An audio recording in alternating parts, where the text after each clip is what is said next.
അമേരിക്കയ്ക്ക് ഇന്ത്യയെ ഡിപ്പെൻഡ് ചെയ്യേണ്ട ആവശ്യമില്ല. പക്ഷേ ഇന്ത്യക്ക് അമേരിക്കയെ ഡിപ്പെൻഡ് ചെയ്യണം. ഒന്നിലല്ല, പല കാര്യത്തിലും ആവശ്യം തന്നെയാണ്. അതാണ് ആദ്യത്തെ പ്രധാനപ്പെട്ട പോയിന്റ്. എന്നിട്ട് ഈ കാനഡയും മെക്സിക്കോയും, പുതിയതായിട്ട് കാനഡയുടെ പ്രധാനമന്ത്രി വന്നിട്ട് ആദ്യം പോയത് അവിടെ അമേരിക്കൻ പ്രസിഡന്റിനെ കാണാൻ. എന്താണ് ഈ പറയുന്ന മെക്സിക്കോ ഫെൻറ്റോയിൽ, അവരുടെ വ്യാജമായ ഈ പറയുന്ന മയക്കുമരുന്നുമായി ബന്ധപ്പെട്ട ബോർഡർ മുഴുവൻ അവർ സീൽ ചെയ്യാൻ തീരുമാനിച്ചു. കാരണം ഒരു കാര്യം മനസ്സിലാക്കുക, അമേരിക്ക ധനപരമായിട്ട് ലോകത്തിലെ 1-ാം സ്ഥാനത്ത് നിൽക്കുന്നതാണ്. അവർക്ക് ആരെ വേണം അവർ യൂസ് ചെയ്യും. ഇപ്പോൾ കോവിഡിൻ്റെ സമയം നമ്മൾ എടുക്കുക, അമേരിക്ക വലിയ പ്രശ്നമായിരുന്നു. ആ സമയത്ത് വെന്റിലേറ്ററിൻ്റെ ഷോർട്ടേജ് ഉണ്ടായി ഭയങ്കരമായിട്ട്.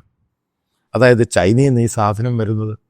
ലോകത്തിൻ്റെ പല രാജ്യത്തേക്ക് കൊണ്ടുപോകാൻ വെച്ചിരുന്ന വെന്റിലേറ്റർ എല്ലാം കൂടെ അമേരിക്ക പ്രതിനിധികൾ പോയിട്ട് അതെല്ലാം പിടിച്ചെടുത്തുകൊണ്ട് അമേരിക്ക കൊണ്ടുപോയി. ഇത്രയേ ഉള്ളൂ. അവരാവശ്യമുണ്ടെങ്കിൽ എന്ത് പുല്ലും ചെയ്യും. അങ്ങനെയുള്ള രാജ്യമാണത്. അതുകൊണ്ട് അവൻ ഇന്ത്യയൊന്ന് പറഞ്ഞാൽ വരുന്ന രാജ്യമല്ലാതെ, അത് ആദ്യം മനസ്സിലാക്കുക. ഇന്ത്യയുടെ ടെക്നോളജി സൈഡ്, അതായത് ടെക്കീസ്, നമ്മൾ മനസ്സിലാക്കേണ്ടത് ഇന്ത്യയിലെ മിഡിൽ ക്ലാസ്സിൽ, ലോവർ മിഡിൽ ക്ലാസ്, അതായത് വൈറ്റ് കോളർ ജോലി, ടെക്നോളജിയുമായിട്ട് ബന്ധപ്പെട്ട് സംഭവം ഏറ്റവും കൂടുതൽ ഡിപ്പെൻഡ് ചെയ്യുന്ന അമേരിക്കൻ കമ്പനികളെയാണ്.